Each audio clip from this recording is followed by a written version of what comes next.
Selamat pagi teman-teman, salam dan bahagia. Assalamualaikum warahmatullahi wabarakatuh. Baiklah, pada tugas kali ini, yaitu modul 1.1.A.8, pada modul 1.1, yaitu koneksi antar materi, kesimpulan dan refleksi pemikiran Ki Hajar Dewantara.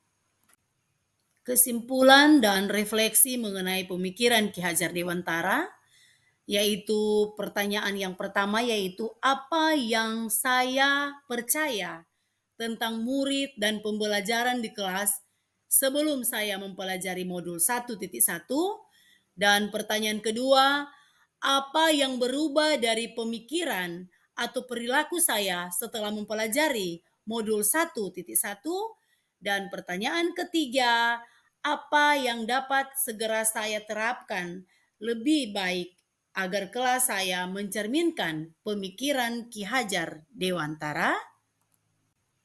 Kesimpulan dan refleksi mengenai pemikiran Ki Hajar. Kesimpulan pemikiran Ki Hajar Dewantara. Ki Hajar Dewantara mengingatkan kepada pendidik harus tetap terbuka dan mengikuti perkembangan zaman yang ada. Namun tidak semua yang baru itu baik. Jadi perlu diselaraskan yang dapat dijadikan sebagai sumber belajar dasar pendidikan anak berhubungan dengan kodrat alam dan kodrat zaman. Kodrat alam berkaitan dengan sifat dan bentuk lingkungan di mana anak itu berada, sedangkan kodrat zaman berkaitan dengan isi dan irama. Artinya, setiap anak sudah membawa sifat karakter masing-masing. Jadi guru tidak dapat menghapus sifat dasar tersebut. Yang dapat dilakukan adalah membimbing dan menuntun mereka agar muncul sifat baiknya. Sebagai pendidik, harus membekali keterampilan sesuai dengan zamannya, agar mereka bisa hidup dan berkarya serta berinovasi sesuai dengan zaman. Menjawab pertanyaan, apa yang saya percaya tentang murid dan pembelajaran di kelas sebelum saya mempelajari modul 1.1? Menjawab pertanyaan, apa yang saya percaya tentang murid? Saya sebagai guru, saya mengajar masih menggunakan metode ceramah. Saya tidak memperdulikan apakah murid sudah benar-benar paham dengan apa yang saya jelaskan. Saya hanya meminta siswa untuk menghafal materi, dan saya mengeluh ketika memberikan penilaian kepada siswa, siswa itu tidak tuntas dengan evaluasi yang saya berikan. Dan selanjutnya saya memberikan pembelajaran hanya berpusat pada guru dan terlihat monoton. Pertanyaan tersebut, saya sebagai guru, saya mengajar masih menggunakan metode ceramah. Saya tidak memperdulikan apakah murid sudah benar-benar paham dengan apa yang saya jelaskan. Saya hanya meminta siswa untuk menghafal materi, dan saya mengeluh ketika memberikan penilaian kepada siswa, siswa itu tidak tuntas dengan evaluasi yang saya berikan. Dan selanjutnya saya memberikan pembelajaran hanya berpusat pada guru dan terlihat monoton. Selanjutnya pertanyaan kedua, apa yang berubah dari pemikiran atau perilaku saya setelah mempelajari modul ini? Selanjutnya pertanyaan kedua, apa yang berubah dari pemikiran?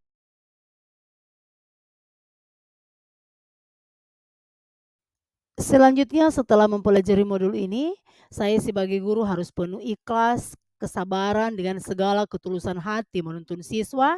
Saya sebagai guru harus mempelajari karakteristik siswa serta memahami kebutuhan dan potensi, bahwa setiap anak memiliki potensi unik dan cara belajar yang berbeda. Saya sebagai guru harus memberikan kesempatan kepada peserta didik untuk bertumbuh sesuai dengan kodratnya. Saya sebagai guru harus menuntun peserta didik menanamkan nilai-nilai moral dan etika yang positif dalam kehidupan sehari-hari. Kemudian pertanyaan selanjutnya, apa yang dapat segera saya terapkan lebih baik agar kelas saya mencerminkan pemikiran Ki Hajar Dewantara? Yang akan saya terapkan agar kelas saya mencerminkan pemikiran Ki Hajar Dewantara, yaitu memberikan teladan bagi siswa Tidak hanya mengajar dengan kata-kata, tetapi juga dengan tindakan yang nyata yang memperlihatkan prinsip-prinsip moral, etika, dan kebaikan kepada siswa. Membentuk karakter siswa melalui pembelajaran dan pengalaman nyata. Selanjutnya yang akan saya terapkan agar kelas saya mencerminkan pemikiran Ki Hajar Dewantara, saya akan menanamkan nilai-nilai moral dan etika yang positif dalam kehidupan sehari-hari. Memberikan budaya positif, kebiasaan,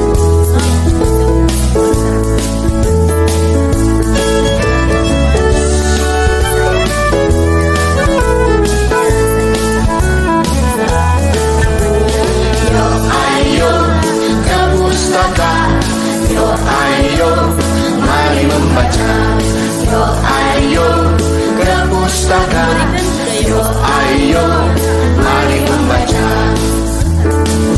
Guru yang hebat senang membaca, murid yang pandai selalu membaca. Pemimpin besar pasti membaca. Bangsa yang maju, bangsa pembaca. Yo ayo ke pustaka, yo ayo mari membaca. Yo ayo ke pustaka, yo ayo mari membaca.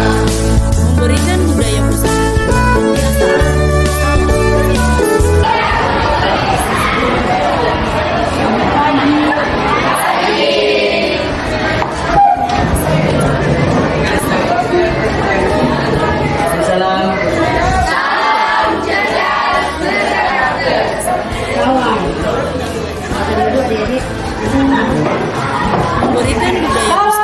positif. Selamat pagi semuanya, semua dalam keadaan sehat? Sehat. Oke, jadi sekalian setiap hari pembiasaan yang kita lakukan, kita akan apa kegiatan yang kita lakukan? Nah, silakan adik-adik ambil buku, kemudian Memberikan kita budaya 15 menit untuk membaca. Pasti membaca. Bangsa yang